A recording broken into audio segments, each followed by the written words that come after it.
Yo, have you heard of LinkedIn Learning? If you haven't, LinkedIn Learning is an American massive open online course provider. It provides video courses taught by industry experts in a variety of subjects. Now, why am I sharing this? I'm sharing this because Living Corporate is in partnership with LinkedIn Learning to provide diversity, equity, and inclusion courses. Listen, if you're trying to be a better ally, you want to understand better diversity, equity, inclusion strategies, or you just want to learn how to be a better leader, you got to check out the courses on LinkedIn Learning. So check it out. You can do it one of two ways. You can click the link in the show notes, or you go to LinkedIn Learning and you search Living Corporate. Again, link in the show notes, or go to LinkedIn Learning and search Living Corporate. I'll see you over there.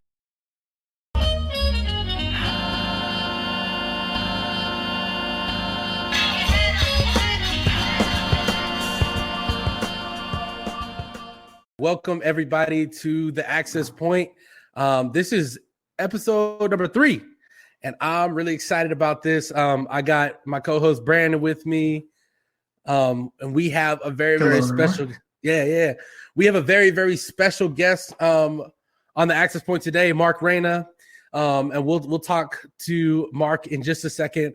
But first, if you are new to the Access Point, if you're new to the Living Corporate world, let me just tell you just a little bit about Living Corporate.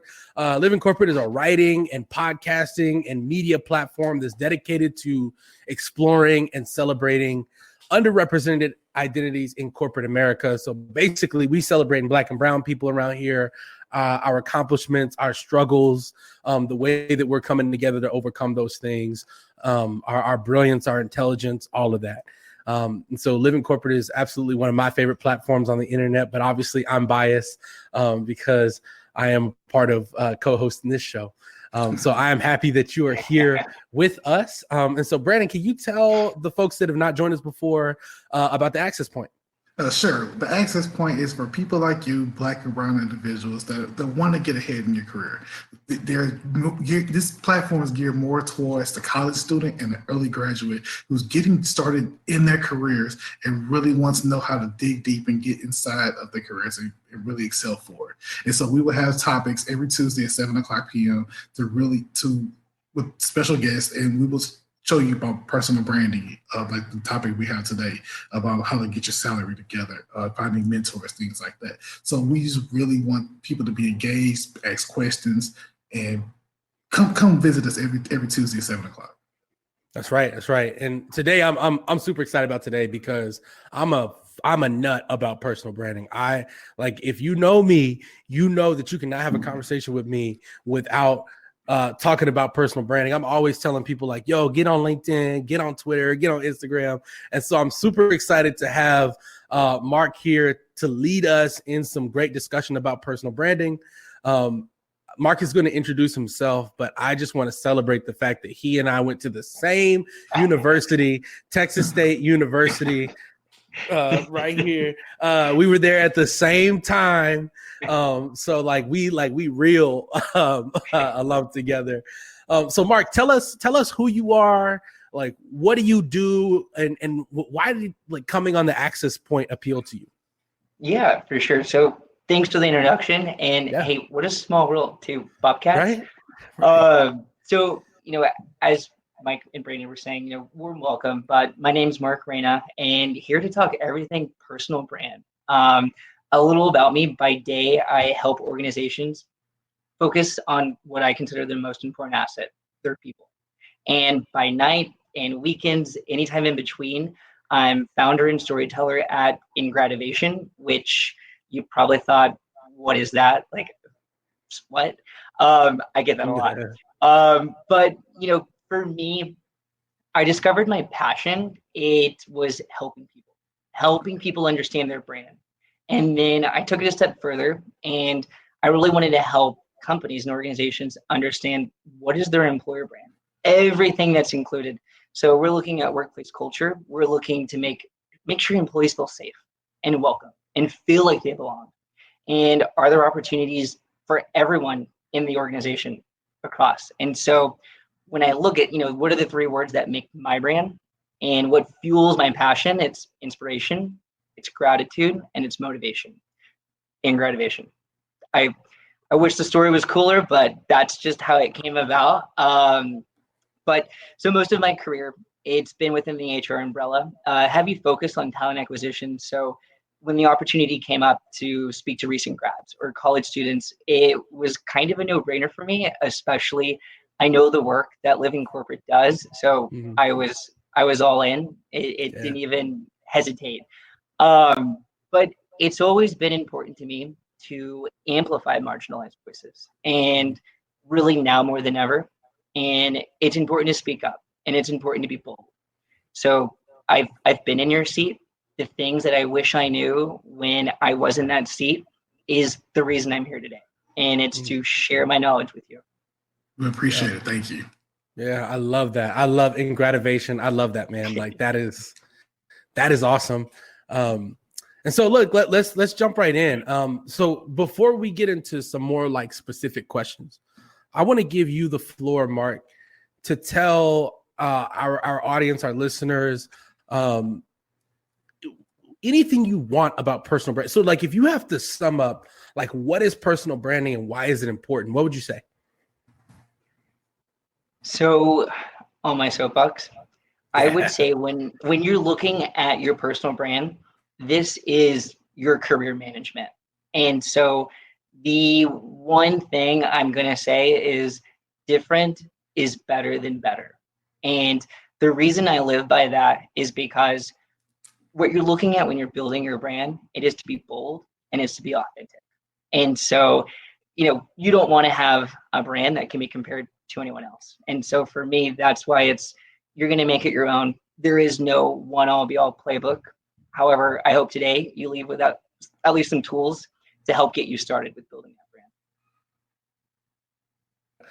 Yeah, that's awesome. I love that. So I know Brandon has a question. So I wrote down something very great. It said, be bold and be authentic. And I was like, wow, that really, because you think about branding, you also think about these companies, right? And they have, a Coke product from a Pepsi product, from McDonald's to Burger King to Charmin to clothing, Polo, Nike, all the branding, right? So, and we need to apply that to college graduates and to early to people that starting their careers early. So my first question is for college students and early graduates getting started on their personal branding, how does the process work? How can someone be bold and be authentic? What social media platforms are the most effective to use in this day and age? Yeah. So good questions. And I feel like the best place to start too, it's going to be 3 questions. And this is how you're going to want to start building your brand. And it's asking, where have you been? Where are you? And where do you want to go?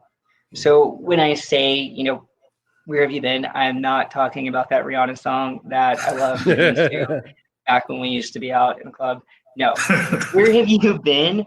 This is going to be your opportunity for introspection. And that's whenever you're going to build that self-awareness. So this, I think, is the most critical step. And the reason I say that is because only you know the journey you've been on, those challenges and those obstacles that you've overcome.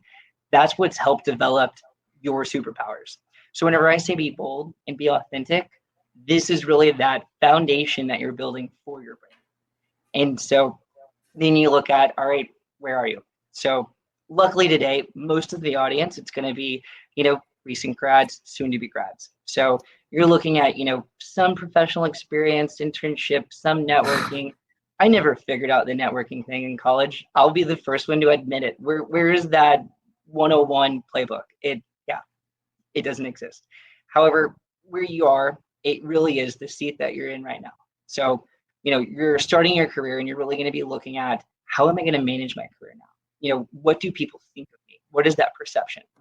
So then third, where do you want to go? And it truly is that. I mean, the sky is the limit. Whenever you're looking at this, it's, what do you aspire to be?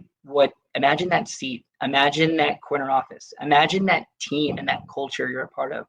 So this is what's going to help you actually grow and build that why statement. So in that order is typically what I would advise, starting from where have you been, doing some introspection, diving into, all right, this is where I'm at right now. And then you can kind of look forward then and say, all right, this is what I want to do, and this is how I'm going to develop my brand. Yeah, love that. Love it. So where do you start? What platform? I mean, like I love the 3 questions. One of the practical questions that a lot of people ask me is they're like, look, like I don't have Twitter fingers, or they're like, look, I don't know how to use LinkedIn. So like, what's a good platform for people to start if they're afraid or if they're not knowledgeable? Like, where should they start? So building your brand, I do look at it as interchangeable. Career management, LinkedIn is your playground. That is where you are going to build your brand. You are going to develop it. And honestly, I want to task everyone to become a LinkedIn super user. So if you're not familiar with the tool, just like anything else, the more you're in it, you will become familiar. And that's where you're going to build your brand. And really, that is whenever you're going to start to engage with intention, and you're going to start, looking for mentors, or you're going to start building your audience and looking at maybe industries or roles you aspire to be. Because then whenever you are comfortable with posting and sharing, content about leadership, that's really going to be where people notice you. And that's why it's important to keep your brand there. So then, of course, you can also say the opposite, like where should you avoid, building your brand? And I would say, LinkedIn, if you're going to, develop yourself and pour into one social media platform, which post-COVID, they grew like 6 times the amount of users they had before. So that means there's a lot of other working professionals and a lot of other companies investing in the tool right now too. So if you're looking for visibility, which that's what you need for your brand, LinkedIn is the place to be. And then I would just kind of pause every other social media with that focus for career management. Yeah. All of your other social media, I would say, keep that for you. That's your personal space. And then the perception and what you're going to share with the world, let's do it on LinkedIn. Dude, I love that. Especially because, there's a lot of people out there listening to people like Gary Vee. And look, I love Gary Vee, but he's got this thing called the 79-21 rule, or the 80-20 rule, which is like spend 80% of your time on one platform and then 20% everywhere else. And I actually found myself, when I started my personal brand journey, I was like, I disagree with that. I ain't got time for that. I got 4 kids. I got a full-time job. I don't have time for the 20% everywhere else. And so I did exactly what you said, Mark. I sunk my teeth into LinkedIn, and I was like, how big can I grow this in 1 year? And if I can get over a certain amount of followers, then I'll go play with Twitter, right? Then I'll go do something else. So yeah, I love that you say that. Focus on one platform first, and that should definitely be LinkedIn. LinkedIn, especially for personal branding. Definitely LinkedIn. If you don't have a LinkedIn after this episode, go create a LinkedIn page. Yeah. Please. And the reason I wholeheartedly support that is because part of your brand is you want to build trust in your audience and in your network. And so that's why just keeping your focus on one platform, you are going to successfully build that trust quicker than if you spread yourself too thin too. Right.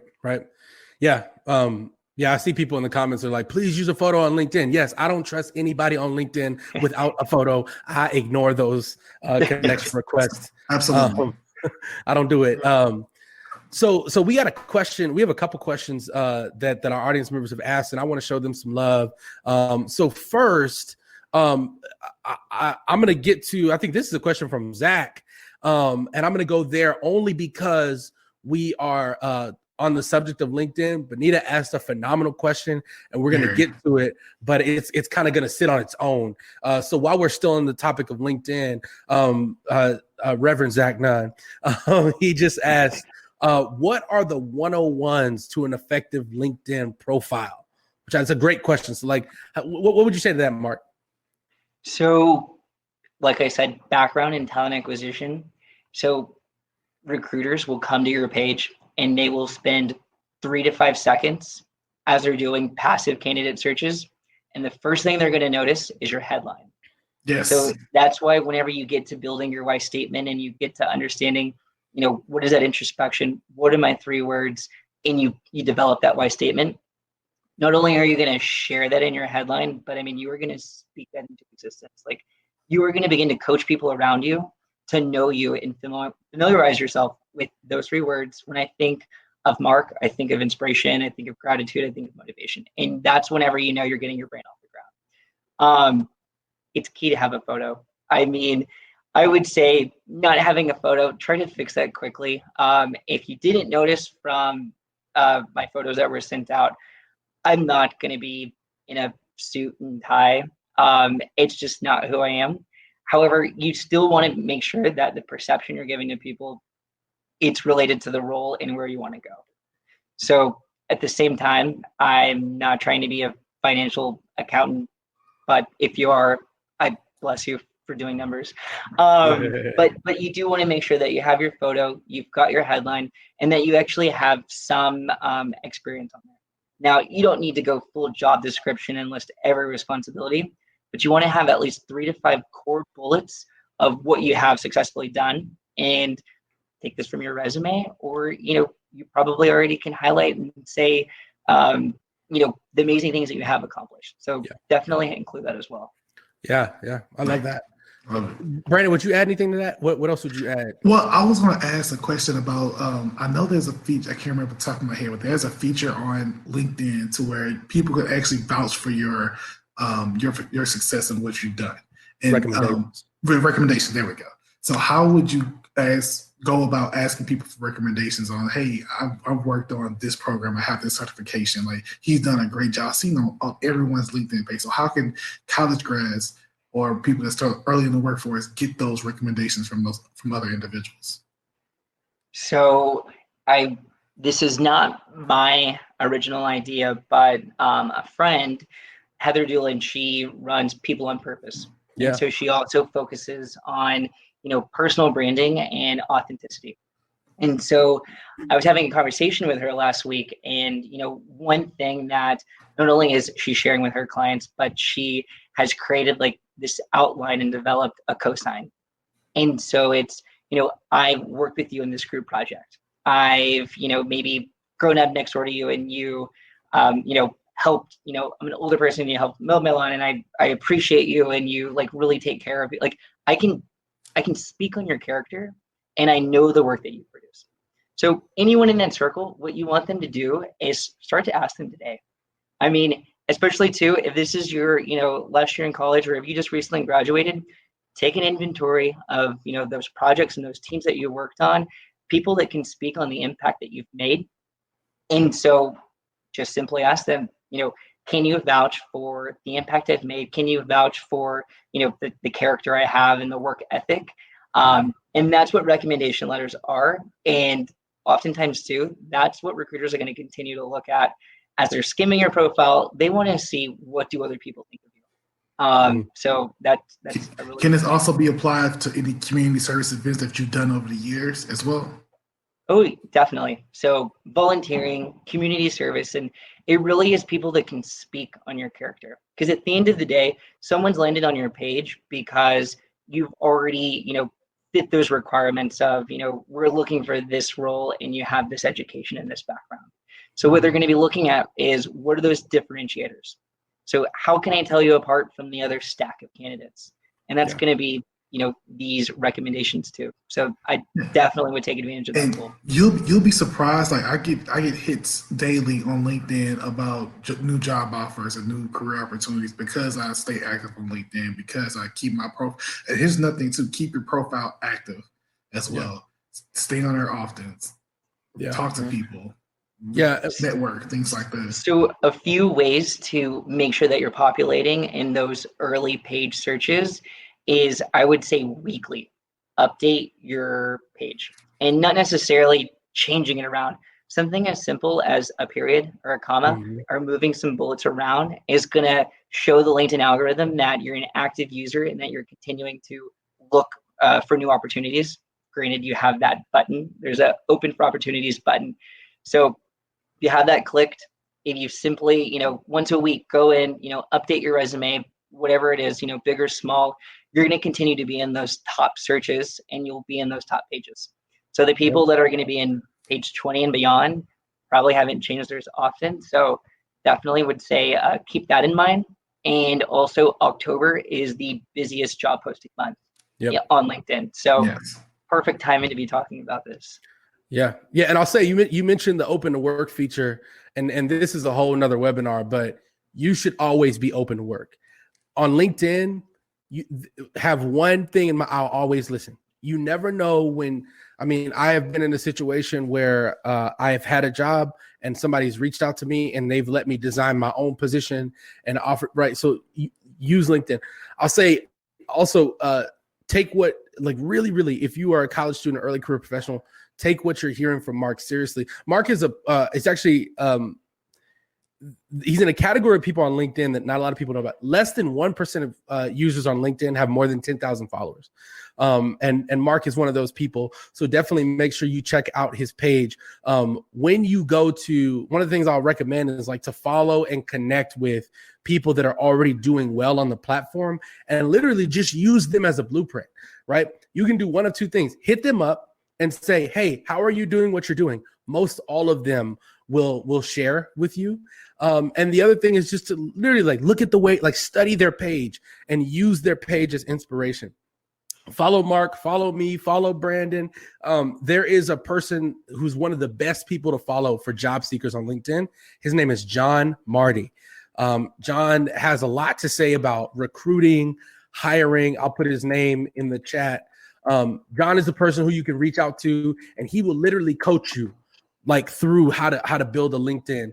Tim Salau is another one who's been on Living Corporate a couple of times. So definitely I would say take LinkedIn seriously, because I think it's time for us to sort of move away from LinkedIn, but take it seriously. I think it's all of our favorite tool. I'm obsessed with it. Same. In the last bit, you'll find people too that have their name and then LION, LinkedIn open to networking. So that could even be a good starting point. If you don't feel comfortable, those people literally are saying, connect with me, and you can follow their brand and look at that blueprint. Mm-hmm. Absolutely. Yeah, absolutely. So I want to get to Benita's question because it's been out there for a while, and I think it's a good time to sort of like shift gears back to building brand. She said, how do you find your niche as you build your brand? Which is a question somebody literally just asked me today. How do you find your niche when you're building your brand? So one thing that you want to concentrate on, and I've said this a few times, was the perception. And there's so much power behind how others perceive you. And the reason that is important is because all of the most important decisions in your career will be made when you're not in the room. So when you're looking at promotions, when you're up for new opportunities for a pay raise, you're not going to be the first one that's discussed with. And so that's why the perception and brand you leave behind, it's going to be key. So we don't have an hour to do the full exercise, but something that you can do really quickly and just take note is draw a square and then write, the words or phrases that describe your behavior, your characteristics, what you're good at, some of those superpowers. So all of those descriptive words, put it in a box. You're probably going to fill that box up. It's fine. So then in the second one, what you're going to do is draw another square and then put a circle. In that circle, you're going to only pick 3 words or phrases. And this is what you want people to know you for. So for example, if you're looking to be in finance, like I said, praise you, but you want people to think that you're analytical. If you're in marketing, you want people to say that he is the most creative person I know. So if you're looking to go in HR, you want to be able to say she is the most centric human person I know, like best at human design. That is how I know her to be. And that's the work she does. So as you go through that, you're going to then, come up with some words that are authentic and true to you. And just because you start here doesn't mean it's the end all be all. Your brain will continue to evolve. So as long as you get started, that's what matters. What I've also done is, trying to develop, what are these 3 words? How do people perceive me? I've had people that go straight to Facebook. They're like, I have the most friends and connections on Facebook. I'm going to ask them, describe me in 1 word. So what you're going to be looking is for like themes, and you're going to also be looking for words that might surprise you. So, and then that's how you're also going to help try to build that story and create that narrative. And then also too, it goes back to once you've developed that statement and some of these words and phrases you want to center your brand around, you're going to then just coach people. Every opportunity you get on an interview or, in a meeting or a call or maybe just lunch with a friend, you are going to speak those words into existence until people are just, bleeding in the ears and they already know you are the most creative, human-centered design, analytical person. That is the goal. Right. And it won't happen overnight either. But once you get started, I typically look at my brand 1 to 2 times a year. So I'll look at it 1 to 2 times a year and really try to dive in. Is this still in line with where I want to go? Does this still, true to what people, perceive of me? So, yeah, don't be afraid to get started because it will continue to grow. Yeah. I think, Mark, you just hit on a really important thing. Brand building is the long game. It's not short term. It is the long game. It's how you maintain success over a long period of time. Go ahead, Brandon. What were you going to say? Well, there's a question in the chat I wanted to bring up as well, too. Oh, yeah. So we have a question from Peyton. Peyton asks, if you do not have directly related internship or experience to the career path you want to take, how can you leverage your brand to make those experiences relevant? Great question. So really good question. And you're probably, you might have noticed this and not realized that a lot of companies now have completely shifted to what are the requirements for this role. And that's probably, the counter effect of people saying college is too expensive, or, I'm not going to go, to this hybrid learning. But what's the most important, especially if you don't already have, these internships, you still have the skills to tell your story. So transferable skills is exactly what I'm talking about. So transferable skills, we all have these since we were growing up in kindergarten and learned to communicate, and then we were in high school and learned how to work on teams, and then in college and beyond, and we learned these analytical and thinking skills. And so whenever you're looking at these occupations, you can tell your story through transferable skills. And so oftentimes people think that they have to have these jobs and then, what were the 3 or 5 impacts that you've made? Well, if you're looking at a role, if you're coming fresh out of college, not everyone's going to expect you to have all of the skills, all of the requirements. You're not going to check all of those boxes. But if you can tell a story that shows I am the best problem-solving communicator, and I've worked 5 years in a restaurant as a server, and this is how that translates. That's literally my go-to one right there. I've worked and I did school. I'm flexible. There we go, right there. And then a lot of times too, I've had a job since I was 15, and always try to develop that work ethic. And so it's whenever I was applying my first job in HR internship, I had no HR experience. However, when I look at HR, it's a people role, it's a people industry. I've got plenty of experience in that. And so that's whenever you can actually be creative, because I think what you'll understand and what you'll see is as you develop your brand, and remember, different is better than better. Your resume should not look like everyone else's. It shouldn't be 1 page, black and white, Times New Roman, font 10. Like, you want to be able to share who you are. I always say you need to ID your CV, bring it to life, and that's exactly how you'll do it, through transferable skills. Yeah, I love that. Great answer.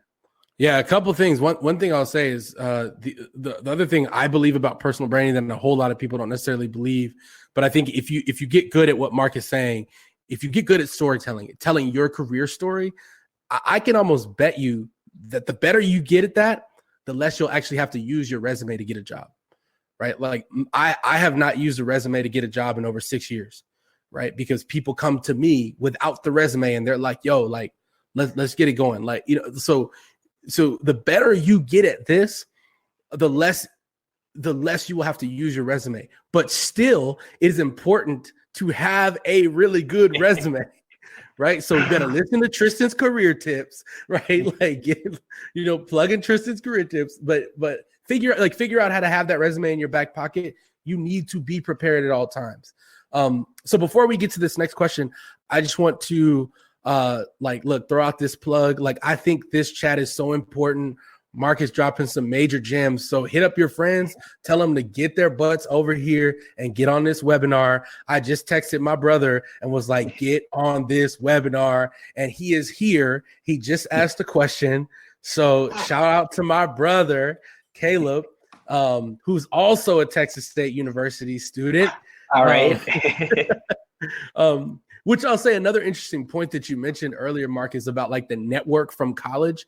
And I don't know about you, but I don't feel like I left Texas State with like a real network. Like it didn't feel the same as like a Stanford. It didn't feel the same as like a lot of HBC. Like I just talked to somebody from, I'm telling you, the most important people in my network right now, I met through LinkedIn, all of them. Right? Wait. So how did you go? Because my story is completely different. Like all the network I have came from Prairie View. So I know. How did you? And plus, because I know people that know. This is weird with me. Like I know people that know people, right? So I may know the popular person. The popular person hangs out with me, and then I know their inner circle, and that's how I become friends with them. So that's how my branding. So everyone knows me as BG. Like when I met Mike, he refers to me as BGY because Zach knew me as BGY. And I know Zach because Zach is the one he knew my best friend. And that's how the whole network started. So, but you're saying that you've left college, and college is one place where you're supposed to learn and groom yourself how to brand yourself as well. Because those 4 or 5 years that you're there, you're learning yourself, but you're also learning your craft and your career. So how did you leave Texas State without like branding? That blows my mind. I don't think I left without a brand. Like, well, I know not a brand, but branding. Well, no, I'm just saying I don't think the university like, and Mark, you can speak to this too. Like, I don't know that Texas State does a great job of creating a strong alumni network, right? Like there are there's the different alumni chapters, right? Like there's a Houston chapter, there's an Austin chapter, but we don't like. A lot of other schools have, I think, much stronger alumni presence, right? Like I talked to a lot of people from Stanford, right? I just talked to a guy from Hampton, and like this Hampton Howard rivalry, like and like people, like I grew up. A lot of people in my family went to PV, so it didn't matter like where you like. If you saw somebody wearing a Prairie View T-shirt in like the grocery store, you stop and speak, say hi, exactly. Introduce yourself, and come to homecoming. We'll take good care of you. That's how it always works. You pass it down. Yeah, right. Like Benita's in the chat. Benita's like, "Yo, I'm a Hampton graduate," right? Like, so I don't know. Like, I have a group of friends that I still talk to, but my most important resources just they have not come from Texas State, right? I feel like it's rare that I meet somebody from my university that's like Mark, right? Like that's why when Mark was yesterday, we were talking to him. He's like, I went to Texas State. I was like, what? Yo, like, because nobody. So I don't. What do you think about that, Mark? Like, you feel the same? No, I feel it's the same, and I feel like whenever you're gonna look at like the different colleges' experiences or like those different journeys, like similar to you, I found that the network I have now is 100 times bigger than it was in college, and I think it has to do with being able to find like your sense of community. And so, whether you're in college and you're kind of, still deciding, what are you going to do with like this career track, you're really not going to be networking and intentionally networking with people that, are in your classes if you're still figuring out, maybe I hate accounting and I keep coming back to numbers. But I think too, like, it's kind of still trying to understand what is the career path that I want to go on. And so what I would say is like, recently, I've joined a lot of Slack communities. And so Slack, what you can do is, actually join people that are, maybe in the same industry, have the same, kind of, interest in thought leadership or content, or, just wanting to kind of shake things up. And, I'm looking to move into a different industry. Like you can find people on Slack, on Meetup, where you can build your network. And the thing is you want to network with people to absorb their network, because what you're going to do is you're going to exchange and you're going to share those contacts and you are going to lean on one another. So did I have that coming out of Texas State? No. I left with a group of friends where they're all doing very different things. And so what I found success is LinkedIn and Slack and Meetup, and just really understanding this is the community that I know, would support me and I would support them, kind of like we're doing right now, and really what Living Corporate does as well. So I feel like this is also a platform where you would continue to network and build your community here. Mm-hmm. Yeah. I'll also say we went to a university that that was known as a party school and was trying to shake that reputation. So that may also play into why people are not so like forthcoming with like, yeah, I went to Texas State, because you still get people that are like, oh, you went to that school. And we're like, actually, it's a very good school. We have a great teacher. like we have all of these great programs. Like we have the number one communication program in the country, graduate or undergrad. So, you know. Hey, it's like I said, it's the Harvard on the river. That's right. What I heard. yeah, exactly. So I want to get to this question. This is a great question from Caleb.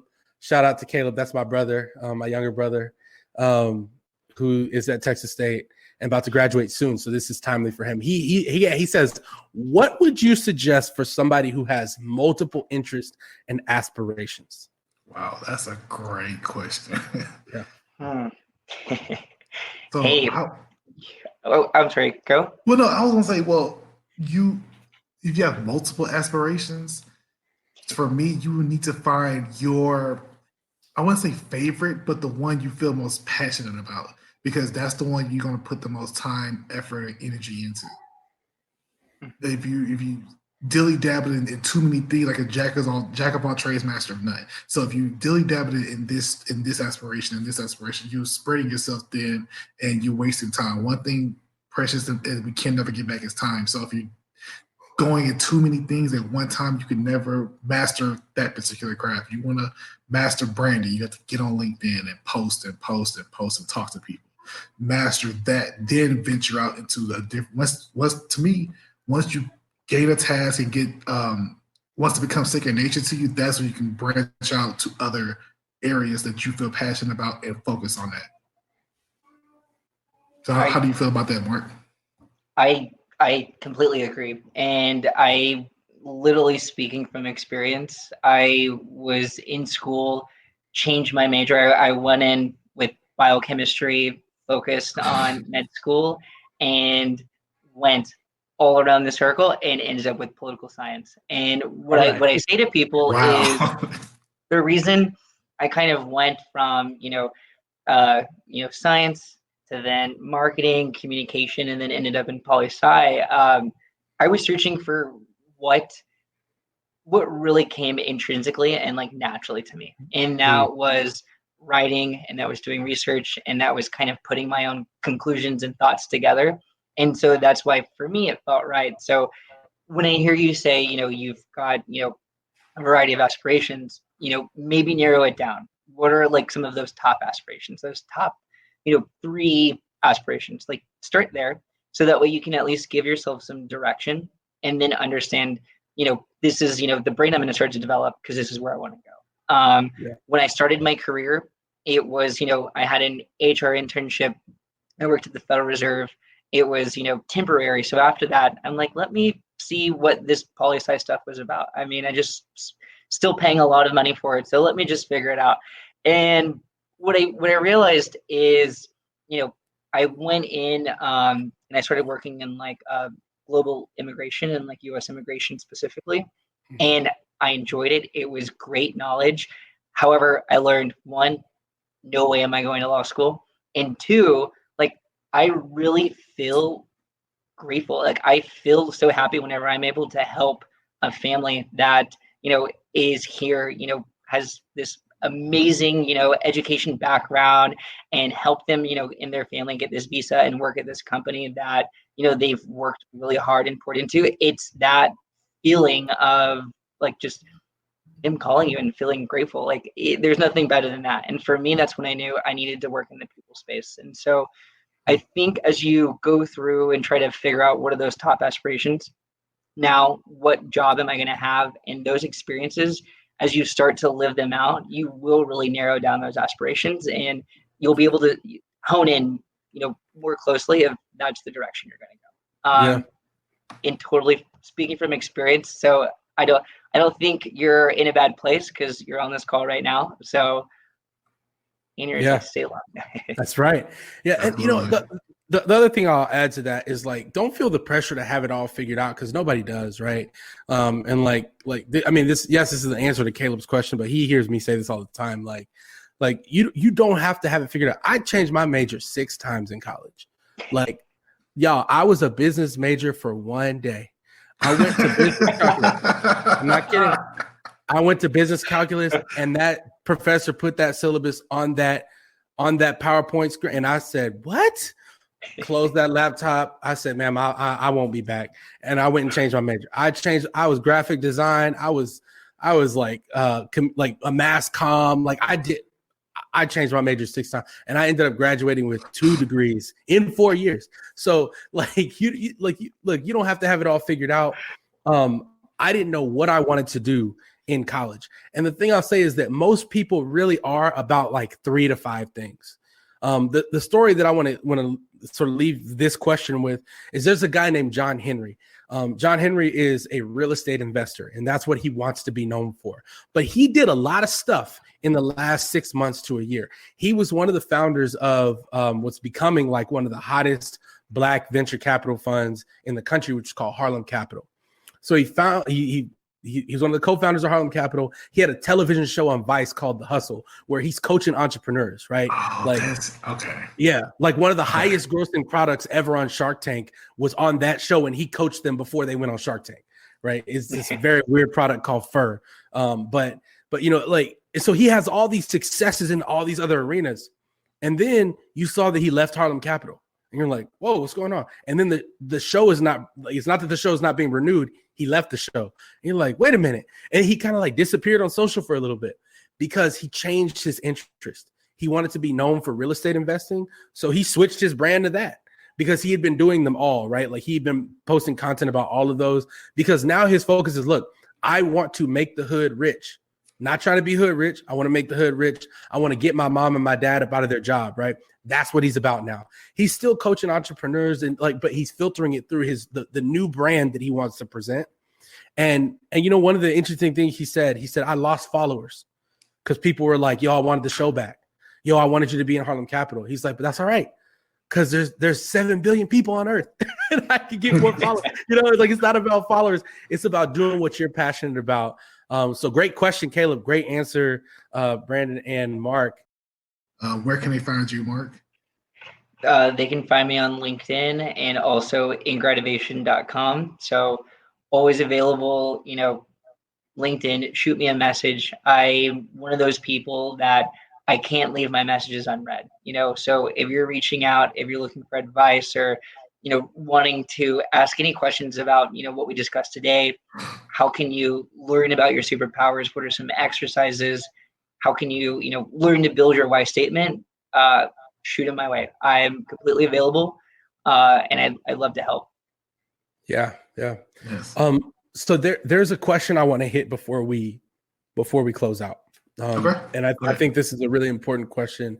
So we live in this digital world now, and there are a ton of people online all the time. And I actually get a lot of questions from people as I coach them and as they talk to me. They say, well, what if somebody said something that I've said, or what if I'm trying to say something that's already been said? So what's the one thing you would tell people before we sign off? How do we distinguish ourselves? How do we stand out in such a big digital world? I would say, whenever you're going to start producing content, which I encourage you, as you're building your brand, what is going to help pump, and fuel that brand to go beyond, your network and go into other people's networks of your connections. It needs to be authentic. And whenever you're looking at what you're posting, do not compare yourself to how many likes someone has, because we all know likes doesn't mean anything. It comes down to views. So how can you get more views of the content that you're pushing? So I would describe being a thought leader, which anybody can be a thought leader. It's being disruptive. It's having an original idea and it's sharing it in your own words and genuinely from how you feel, whether it's new technology, whether it's, people interacting, whether it's looking at, what other people in your network are doing. I would say be true to yourself, be bold, and have fun with it. Because one thing we just covered is your brain will evolve. In 6 months from now, you want to just redirect and follow a new aspiration. That is completely fine. And that audience, they are going to grow and they are going to follow you. You will find your tribe. It's just you have to be confident in yourself and be willing to put yourself out there. It can feel terrifying whenever you hit post, but I promise it will get easier. So that's also one thing I had to learn is just hit post and then go on to the next idea. Yeah, absolutely. I love that. Just hit post. I love it. Yeah, like look, personal branding doesn't have to be perfect. It's just your personal brand. You're not branding for a company. So I just put as much content out there as you can. Like I said this on the first episode of the Access Point, and people were like, "What?" I was like, "Get on LinkedIn and post at least 3 times a day." I'm serious. Like post at 9 a.m., post at 12, and then post at 4. 4. That's it. And I guarantee you. And sometimes what you can do is in the early days, like I used to post at 9, 10 o'clock at night because I knew the big dogs on LinkedIn, they were asleep. And so people would read my stuff. So I was trying to get people to engage with me. So I was like, and as a result, I have this very interesting audience and friend group from other countries, from Israel and from Indonesia and like all these people. And I'm like, oh, because I was posting at 10, 11 at night, right? So do not be afraid to post. Mark said it. You heard it here first. Don't be afraid to post. Hit that post button. Mm-hmm. And then I think too, whenever you look to track your growth, one thing that I did was I looked back and took inventory, and I was like, over the last 12 months, who was engaging in my content, and the content that I had the most comments or engagement, what was it?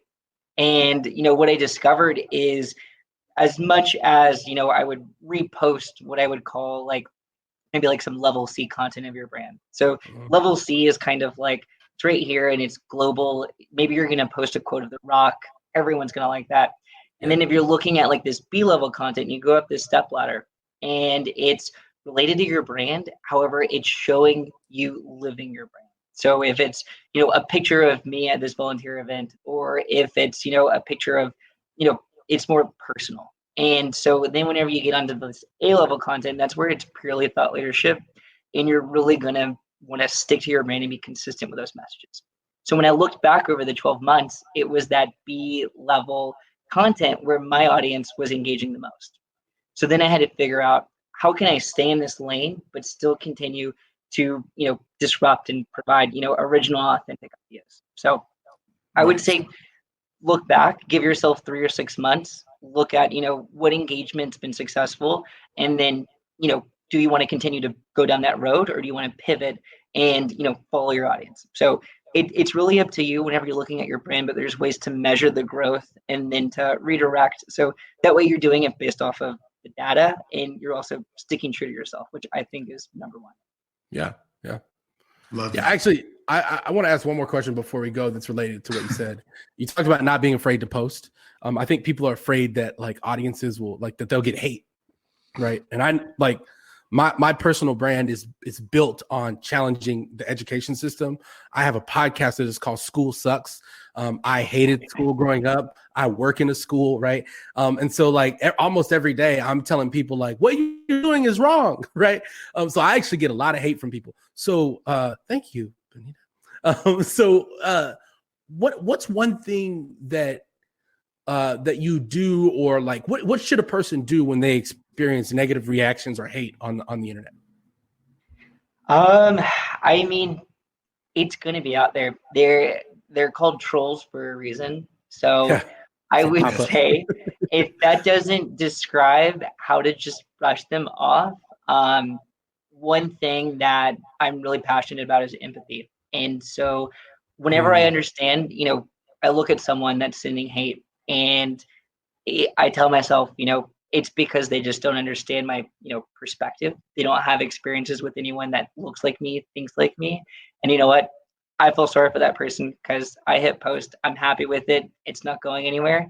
And that's their problem. So that's kind of just my approach to it. But you know what? You will develop and build your audience that appreciates and values what you have to share. So just trust in that.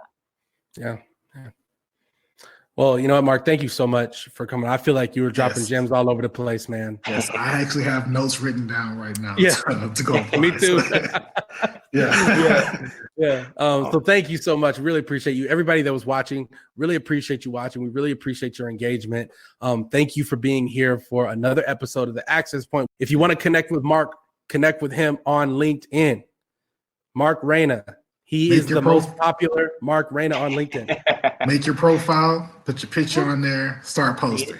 That's right. That's right. All right, guys. So we're going to go have a good night. We will see y'all on the next one. All right. Thank you. Thank you.